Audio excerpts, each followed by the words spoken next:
Hello students, today we are going to learn about the first chapter which is electrostatics. Electrostatics के बारे में हम लोग पढ़ेंगे. सबसे पहले हम ये जानेंगे कि what we are going to study in this chapter. What is this chapter all about? तो इलेक्ट्रिसिटी के बारे में आप पढ़े होंगे इससे पहले स्कूल लेवल में. करंट के बारे में पढ़ा होगा, चार्ज के बारे में पढ़ा होगा. So let us first introduce ourselves to this chapter. This chapter is electrostatics. Electro का मतलब होता है charge and statics means at rest, जो स्थिर है. So in this lecture, in this chapter, we will study about the phenomena which is related to the charges that are at rest. They are not moving. मतलब हम लोग current के बारे में यहाँ नहीं पढ़ेंगे. करंट के बारे में हम लोग नेक्स्ट चैप्टर में पढ़ेंगे. That is current electricity. तो सबसे पहले हम लोग एक ब्रीफ इंट्रोडक्शन लेते हैं कि इलेक्ट्रो या charge, what is this, what is the concept of charge.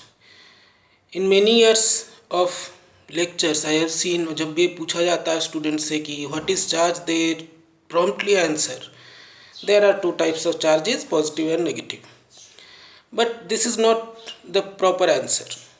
It describes the types of charges. वो बताता है आपको कि चार्जेस कितने प्रकार के होते हैं. चार्ज को हमको डिफाइन करना है कि चार्ज है क्या, how does it, what it is and how does it come into play. तो इसके बारे में आपको एक बहुत थोड़ा सा नॉलेज जानना है, कंसेप्ट होना ज़रूरी है. That is about the atomic structure. आप पढ़े होंगे इससे पहले कि ये एटम जो है इसमें एक न्यूक्लियस होता है and it is surrounded by electrons. The last shell called the valence shell contains valence electrons, the outermost electrons. Electrons में negative charge होता है and the nucleus is positively charged. Valence shell के electrons they are loosely bound to the nucleus, क्योंकि ये काफ़ी दूर होते हैं न्यूक्लियस से. क्यों होता है यही हम लोग इस चैप्टर में ये भी जानेंगे कि why is it so. तो चार्ज को अगर हम डिफाइन करना चाहें, charge is something, charge is an intrinsic property which is associated with every material body. हर मटेरियल बॉडी में चार्ज होता है. Maybe it is zero, maybe it is positive और negative. So charge is a property that shows itself when there is a gain और loss of electrons in the body, in the material. Valence shell के electrons में अगर electrons की कमी होती है या इलेक्ट्रॉन्स बढ़ जाते हैं, जितने उसमें होने हैं उससे ज़्यादा या कम होते हैं, तब एक प्रॉपर्टी, एक गुण उसमें आता है जिसको हम चार्ज कहते हैं. फॉर एग्ज़ाम्पल, अगर हम इलेक्ट्रोस्टैटिक्स की बात कर रहे हैं, you may have studied in the school level chapters कि जब आप अपने ड्राई हेयर में कॉम्बिंग करते हैं and if you bring that com near pieces of paper pieces are attracted towards the comb. This is a phenomena which is due to static electricity, due to the charge phenomena. इसको frictional electricity कहते हैं. Friction means rubbing. When you are rubbing two bodies together, particular two types of bodies, हो क्या रहा है? When you are rubbing the bodies together, then charges or electrons from the outer shell, loosely bound electrons, they are gained by one body and they are lost by one body. This gain or loss of electrons in a body shows as a charge. तब हम कहते हैं the body is charged. When a body is charged means it has gain or it has excess or deficit of electrons. जब ये नहीं होता है then the body is said to be neutral. उसमें zero charge होता है. Now there are two types of charges, positive and negative. When a body loses electrons, electrons negatively charge होते हैं. जब उनकी कमी हो जाती है तब पॉजिटिव चार्ज एक्स्ट्रा हो जाता है, क्योंकि आप जानते हैं atom as a whole is neutral. जब ये इलेक्ट्रॉन्स लूज करता है तो पॉजिटिव चार्ज आ जाता है. Body is said to have positive charge. And when a body gains electrons, it has an excess of negative charge and the body is said to be negatively charged. So this is about charge. This is charging phenomena, frictional electricity. यहाँ पे हम लोग जो charges की बात करेंगे, they are all at rest, they are not moving. Moving charges have a different physics. अब ये जो चार्ज है, since it is an electric, it is an intrinsic property. ये प्रॉपर्टी जो है सभी बॉडीज़ में होता है. it is always present, but it shows in a different way. It shows to different bodies. अब इस चार्ज से रिलेटेड कुछ प्रॉपर्टीज होते हैं which are very important properties, and on the basis of this, and you should know these properties when you are solving numerical problems. The first thing is charge is quantized. Quantization एक ऐसा शब्द है जो physics में बहुत importance रखता है. इसके बाद जब आप हायर लेवल फिजिक्स पढ़ते हैं तो there is entire branch of physics, quantum mechanics, that explains almost everything. Quantized, quantum, quanta, all these terms, it is related to something which is definite, fixed. इससे एक और वर्ड को आप relate कर सकते हैं जो आप मैथमेटिक्स में पढ़े हैं, that is integer, integral. Integral means whole number, 5, 10, 1, 2, 0, 1, 2, 3, anything. There is nothing fractional. अब ये क्वांटाइजेशन ऑफ चार्ज का मतलब क्या होता है? What does it mean? इस पे आपको न्यूमेरिकल्स पूछे जाते हैं.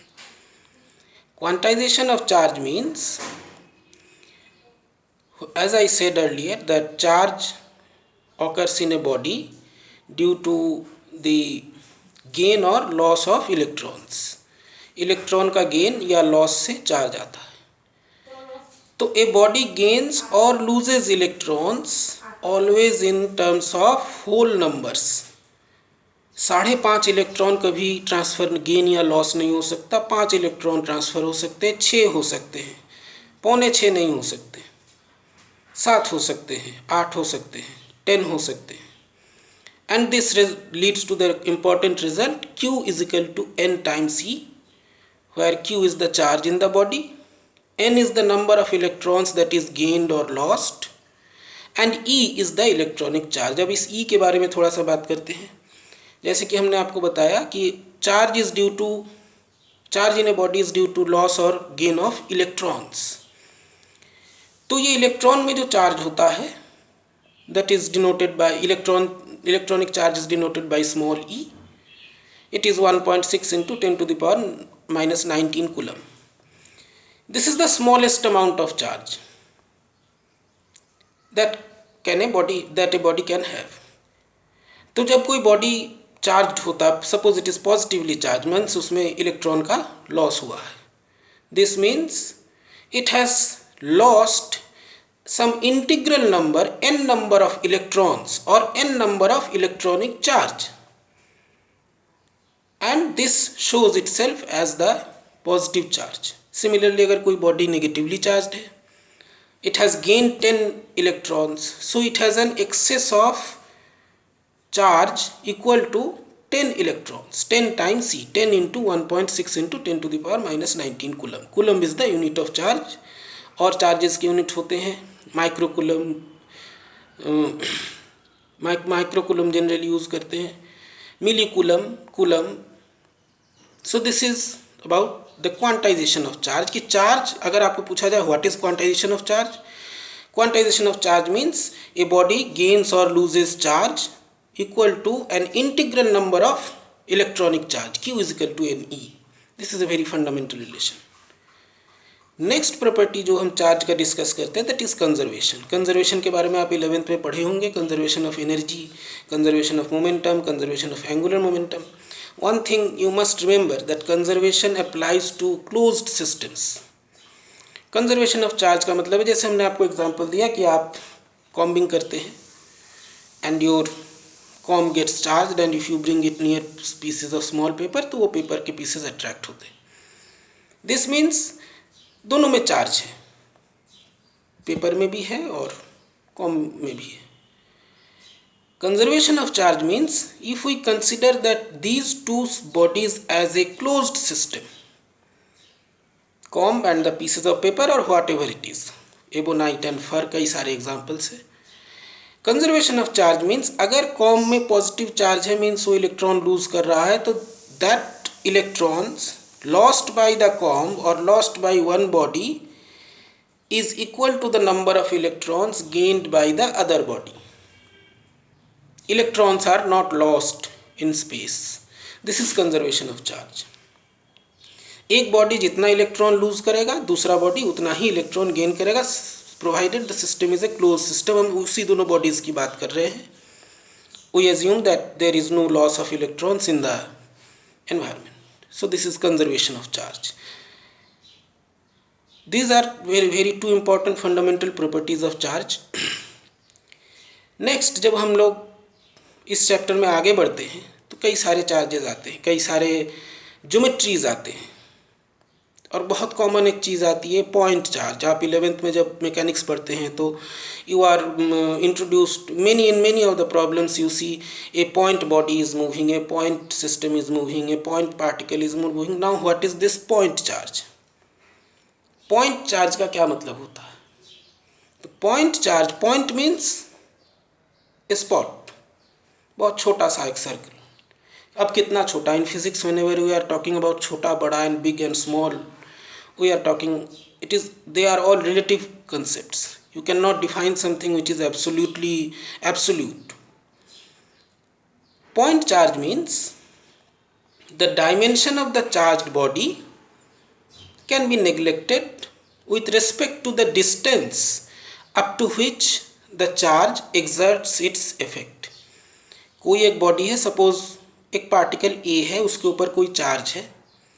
ये चार्ज दूसरे एक बॉडी B जो कि चार्ज्ड है उसके ऊपर अपना एक इफेक्ट दे रहा है। क्या इफेक्ट दे रहा है हम लोग इसके बाद देखेंगे, what is the effect, what is the force and everything.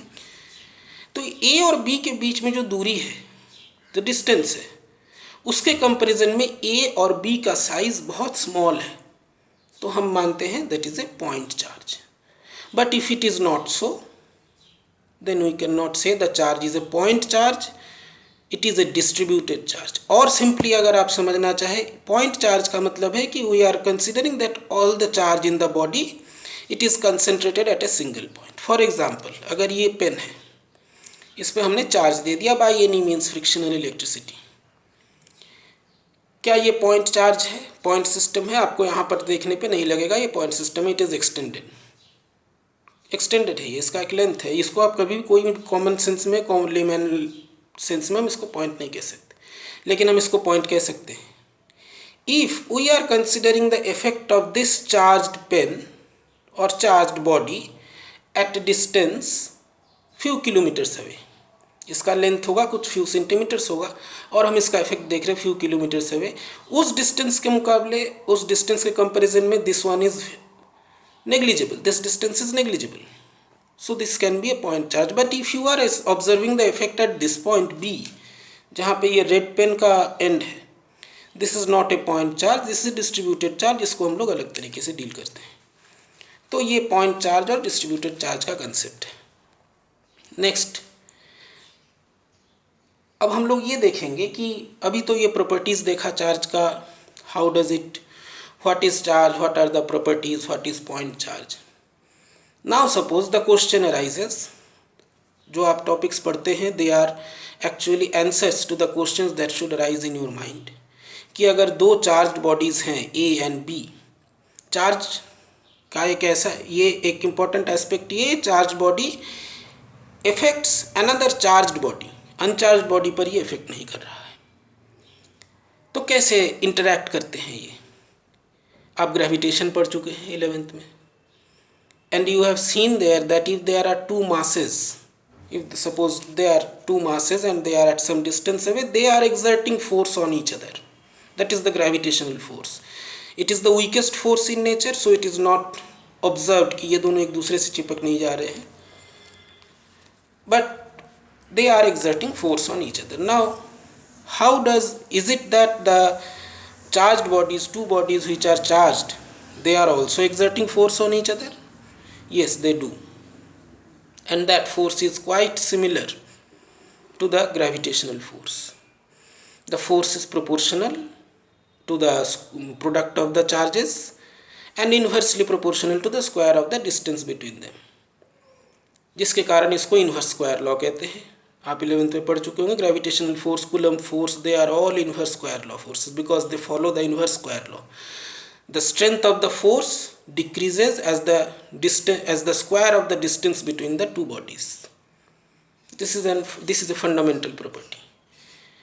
So this force with which two charged bodies interact with each other or two charged bodies exert on each other, it is called electrostatic Coulomb force. Gravitational force के जैसा ही इसका equation होता है, F equal to G M one M two upon R square is the gravitational force. F Coulomb is 1/4 pi epsilon naught Q1 Q2 upon R square. But there is a difference.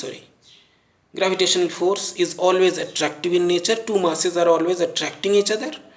But this Coulomb force, it can be attractive and repulsive also. If the charges on both the bodies, it is same, both are positively charged, both have deficiency of electron, or both are negatively charged, then they repel each other with this force. And if there is opposite charge, then they attract each other with this force. Now it's a problem that should be given to you to show that this force obeys Newton's third law. If there is a charge Q1, it exerts a force on Q2, F Q1 Q2 upon R square. The same force in opposite direction is exerted by Q2 on Q1. So this is also a central force. You might have studied central force.